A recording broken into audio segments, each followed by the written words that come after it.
అబ్బబ్బబ్బబ్బా! ఏంటండి బాబు ఈ ఎండలు విజయవాడలో ఉన్నాము, వాల్కనోలో ఉన్నామో కూడా అర్థం కావట్లేదు. అందుకే ఈ హాట్ సమ్మర్‌ని కాంపెన్సేట్ చేయడానికి ఒక కూల్ డ్రింక్‌తో మీ ముందుకొచ్చేసాను.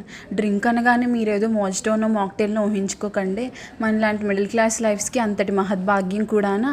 అందుకే ఒక చిన్న సింపుల్ డ్రింక్‌తో వచ్చాను. ఇది చాలా సింపుల్ ఇంగ్రీడియెంట్స్‌తో చేసుకోవచ్చు.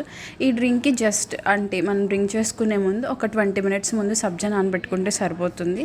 అండ్ ఒక గ్లాస్‌లోకి ఒక 3-4 టేబుల్ స్పూన్స్ ఆఫ్ సబ్జా, కొంచెం సాల్ట్, మీ దగ్గర షుగర్ ఉంటే షుగర్ లేదా పటికి బెల్లం వేసుకొని అండ్ ఇంకొంచెం కూల్ వాటర్ ఇవి వేసుకొని బాగా స్టిర్ చేసుకొని తాగితే ఈ healthy and tasty and simple drink అయిపోతుంది. ఈ హాట్ సమ్మర్లో అట్లీస్ట్ 4-5 లీటర్స్ ఆఫ్ వాటర్ తాగడం చాలా మంచిది. ఇలాంటి డ్రింక్స్ చేసుకొని తాగుతూ ఉండండి. ఇది చాలా హెల్దీ కూడా. అండ్ దీంట్లో మా దగ్గర షుగర్ లేకపోవడం వల్ల మేము పటికి బెల్లం వేసాం. దాన్ని పగలగొట్టడానికి ఎన్ని విధాల ప్రయత్నించి విఫలం చెంది ఇంకా చాలే అని చెప్పేసి కూల్ వాటర్ పోసేసాము. అండ్ ఫైనల్గా డ్రింక్ అయితే రెడీ అయిపోయింది.